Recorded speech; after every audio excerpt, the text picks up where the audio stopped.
Extra, extra, read all about it! Hey, welcome to Story Lab. This week we're taking a look at the story of some guys who had a scoop on the greatest news ever. Extra, extra, read all about it!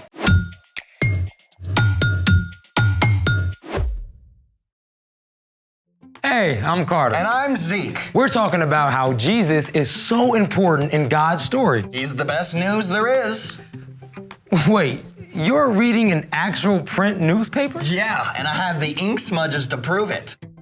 But who even gets their news in print rather than online? I prefer the real thing. Yeah, but think of all the trees you could save. Did God come in virtual form? No! God sent Jesus in real life. Wow, impressive connect. Yeah, I know I'm good. Well, Thanks. I'm going to need to borrow a few pages. Really? Oh, yes! I converted you to print. My work here is done. So when you read in print, there's way less distraction. You know, no phone notifications, no people calling you. The physical design actually guides your reading for better understanding. In fact, my grandfather had a very interesting theory. Whenever he read his newspaper in the morning, it actually guided his digestion, and you get way more opportunity to meet people outside when you go out and you actually buy the newspapers and you read stuff from the articles, and oh man, you just learn so much new stuff that you never would have found otherwise. Hey, Zeke? Huh? Oh, wait, you didn't even want to read it? No, Why not? because I'm not 100 years old. So that's for me? Yeah. Oh. But not yet. You gotta wait till Christmas. Well, what do we do until then? We'll just recycle the rest of this. There. All right. I really want to open it. Not right now. You ready? Yeah, I'm ready. Let's make it! Our Christmas tree needs some help. So today, we're making some newsprint snowflakes. Oh, I am so ready for snow. Step 1 is to cut a perfect square out of newsprint. Now, one way to do that is to trace around a box.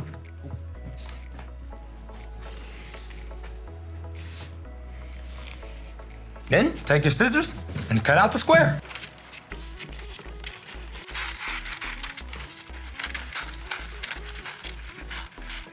Great. Step 2 is to fold your square. Start by folding it in half like this.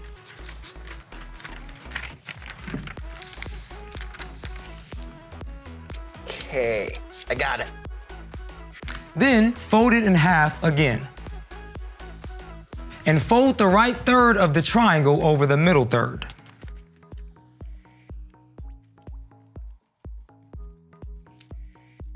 And finally, flip it over and fold the right side over the middle so it looks like this. Do we leave these little tails? Nope. Step 3, cut off the excess paper points.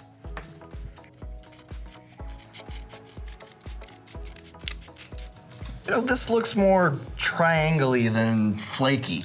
Getting there, I promise. Step 4, cut a design in your triangle. Now, you can trace it if you want, just make sure not to cut completely through this side, or you'll get confetti. On it.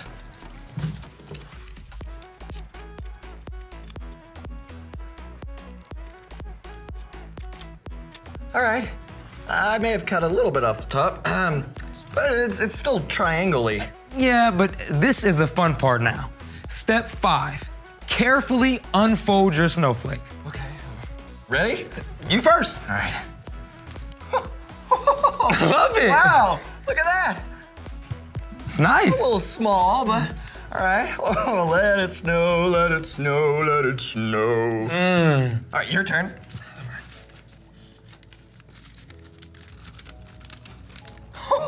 Yours is way bigger.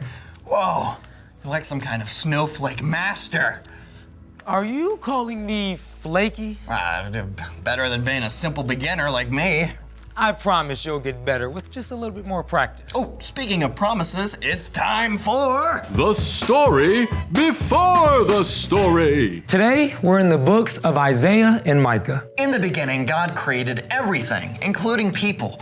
We had a perfect friendship with God, but people chose to turn away from God. They sinned, ushering in a terrible curse that infected every heart and pulled people away from God.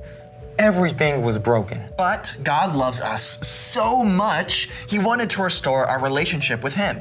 So God began an epic rescue plan. God chose Abraham and promised to bless the whole world through his family. Sometimes this family, God's people, followed him. But often they turned to go their own way. The kingdom of Israel, God's people, split into two parts, and enemies threatened on all sides. Which is where our story starts. Take it away.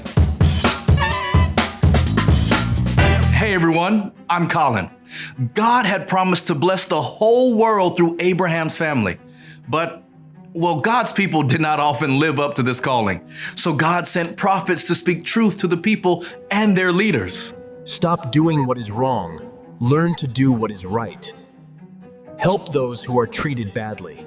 They warned that if God's people refused to turn back to God, there would be difficult consequences.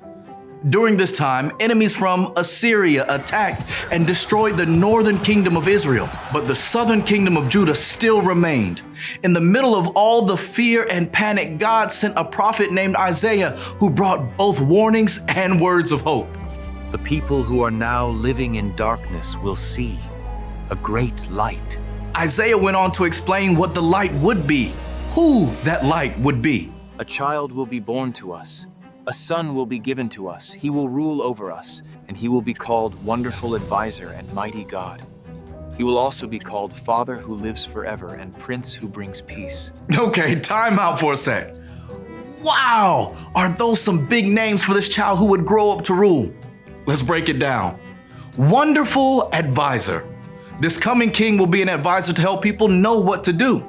Then we've got Mighty God. This ruler won't just be a king, he will actually be God with all of God's might and strength. Father who lives forever. This ruler will be like the best dad, and not just for a short time, but forever.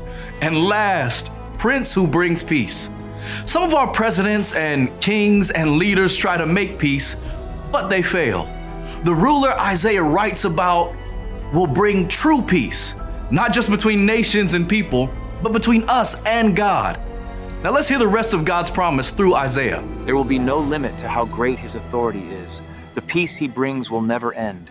He will rule on David's throne and over his kingdom. He will make the kingdom strong and secure.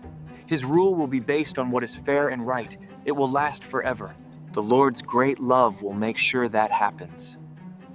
He rules over all. Isaiah recorded God's promise that no matter how dark things looked, God still had a plan to restore everything the curse had broken. God would send a perfect king to rescue and rule and make things right forever.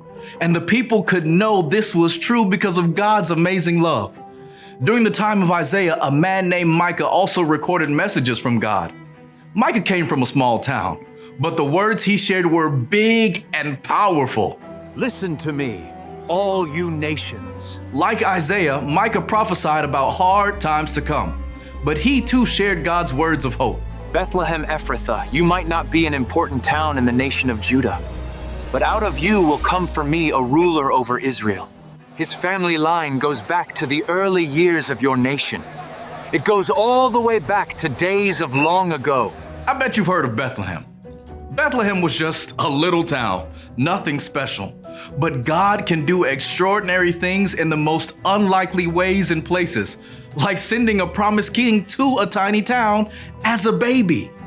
Soon after Isaiah and Micah, enemies attacked Judah, and many of God's people were taken as captives to foreign lands. After a time, some were allowed to return home. But even though they waited and prayed for God's promised rescuer, no further words from God were recorded for hundreds of years. During this time, God's people didn't know how this key part of God's story would turn out. But we do. When God's son, Jesus, was born as a baby in Bethlehem 2,000 years ago, the prophecies of Isaiah and Micah were fulfilled. In fact, through his birth and life, his death and resurrection, Jesus fulfilled more than 300 prophecies recorded in the Old Testament. Throughout all time, God has been faithful, and through Jesus, the whole world has been blessed.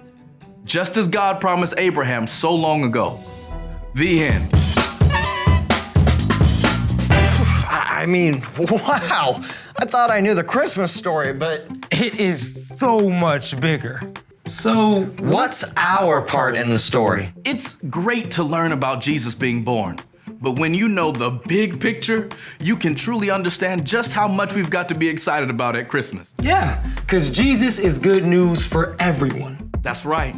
Remember how God promised to bless the entire world through Abraham's family? Well, Jesus was one of Abraham's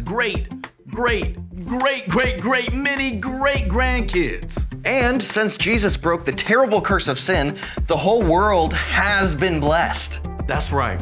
Jesus did not come only for a few people in one place at one point in time. Anyone, anywhere, at any time can choose to follow Jesus and become a close friend of God. It's the best news ever.